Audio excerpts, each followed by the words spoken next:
This is a game I like to call discipline. And for additional ways to improve your game, be sure to subscribe to Selkirk TV for lessons and podcasts. Here's how the game works. On the far side, we have a single player. On this side, there are two players. The goal is for the single player to try to score points by either getting 10 balls to touch inside the non-volley zone or causing this team to hit 2 errors or by hitting 2 winners or a combination of the two. If that player hits 1 winner and we make 1 error, that's also a point awarded to that player. Once that player scores a point, they're going to slide over to the other half of the court and play from there. The goal is to get 7 points overall. Again, the way to score a point is to get the ball to land in the non-volley zone 10 times or cause 2 mistakes from this team by hitting winners or we hit errors. Let's play out a point and see how this goes.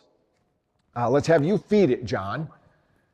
And your goal is to try to get the ball to touch 10 times in here or simply beat us in 2 points. The full length of the court is in.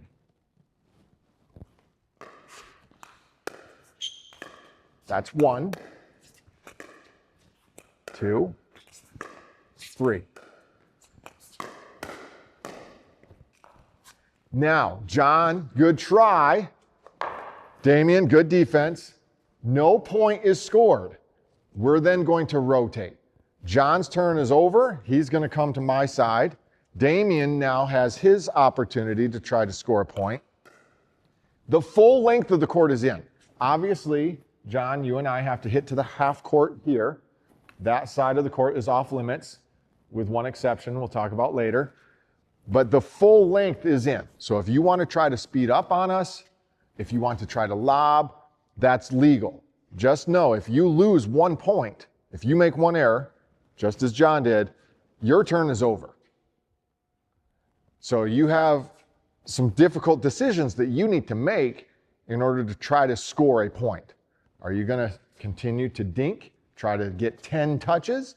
Are you going to speed it up, try to cause 2 errors, or hit a winner against us? You got to decide how aggressive you want to be in this game. Let's give it a go. Ooh, that's a winner. I fell asleep at the wheel. Shame on me. That's credit for 1 winner. Stay put though. You must hit either 2 winners or cause 2 errors or 1 of each. So that's 1 winner. It's essentially half of a point. Now you had how many touches in the non-volley zone here? I think they were a little outside. There were no touches yet. Yeah. That's true. So you have 1 winner, but 0 touches. If you can get to 10 touches, you score the point. Or we make 1 mistake, or you hit 1 winner. Now you've scored 1 point. Go ahead. That's 1 touch, 2, 3, 4. That was deep, so it didn't count as a touch, but it doesn't matter because I made a mistake. You now get credit for a point. Slide over to the left side. You now have 1 point overall. The goal is to get to 7. John doesn't have any points yet, nor do I because I haven't been on that side yet. Keep in mind, the single player should feed the ball. If we feed the ball and you return it, that's too easy. It's like us gifting you 1 touch. Whereas if you feed the ball, on your feed, even if it goes in the non-volley zone, that does not count as a touch. You don't get credit for feeding the ball into play. A little deep, so no credit for a touch. 1 error, turn is over. It's now my turn on this side as the single. Score is 0, 0, 1, correct? I will start the feed, and we'll play out the point. 1 touch, 1 touch, and 1 mistake.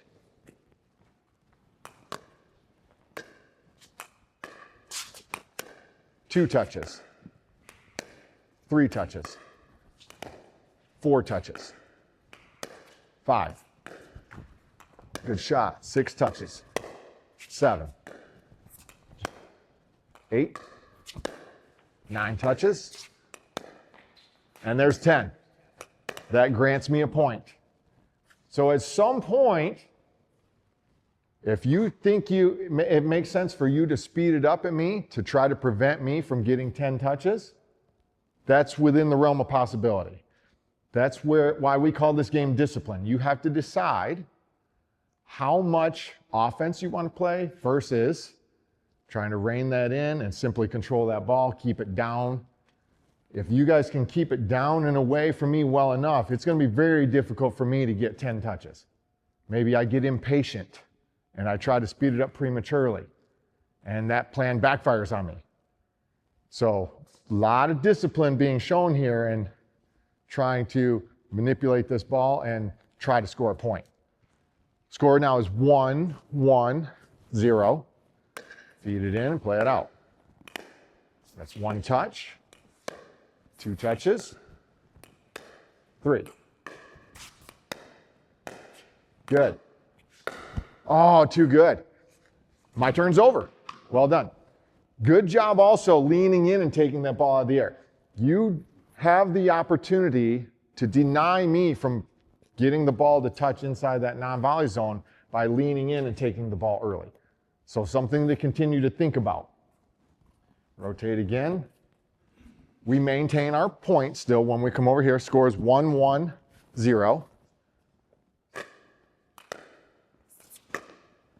1 touch, 2 touches.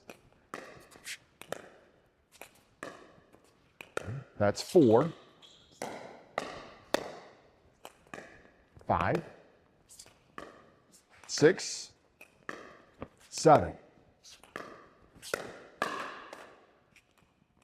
7 touches, good shot. Not a bad idea to speed it up there, especially as he gets close to 10. It just didn't work in our favor. Good job being ready, good hands. This is supposed to simulate real play. If you're playing a real point, which player has the discipline to continue to rally and move that ball around versus who's going to be impatient and maybe speed it up prematurely. 7 touches, 1 error.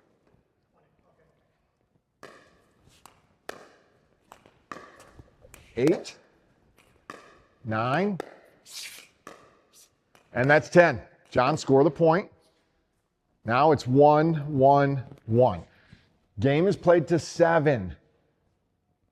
Overall, one player needs 7 points. Now, because you were the starting player, John, we each get our turn. Let's say John gets to 7. We would each get our opportunity to get to 7 as well, because we want equal number of turns on that side. So let's say the score is 6, 6, 6 here. If you get to 7, you haven't technically won the game yet. You would have to deny us from getting to 7 when we make our rotation. Now, a couple quick things. John, if you happen to hit the ball wide outside of that line, whereas normally we have to keep the ball on that half of your court, Damien, you would be allowed to go around the post. Anytime there's a ball that gets wide enough, around the post shots are legal. Keep that in mind, that normally we have to hit on your side. If the ball goes wide enough, you ought to be penalized for that. In a real point, we're going to make you pay a price for hitting it too wide. That side of the court becomes open at that point. One other addition to this is, on that wide ball, if you don't have the opportunity to hit around the post, it's not legal to hit the ball behind that player on that half of the court. There would be a teammate here in real play, so we make that play off limits. Does that make sense to you, John? Let's play one more point. 1 touch. 2 touches. John's turn is over. Damien heads over. Since you have 6 points, let's start on the right side. Now, normally, if you have 1 point, you'd be on the left. If you have an even score, like 2 or 4, you'd start on the right. We'll say in this case, since you have 6 points, you would be on the right side and play from there. 1 touch, 2 touches. A little deep, so that doesn't count as a touch. Mistake was made, so rotate out. You have the opportunity to win this because we've each had a turn and you have not, correct? That is correct, John. I now have the opportunity to win this game because I was the 3rd player to start the point. That means now as the last player to go, if I get to 7, you now have no opportunity to retaliate. Correct.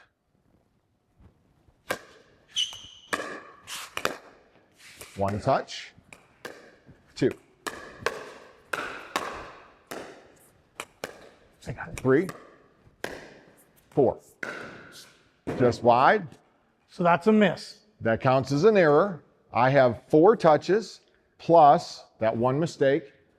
Now I can win this game with either getting 6 more touches into the non-volley zone to make 10, or I hit a winner, or they make 1 more mistake. Now the pressure's on, right, guys? 5 touches. 6 touches. Yeah. Good game, guys. Great play. Well done. Beauty. Show the discipline to know which shot to hit in which situation.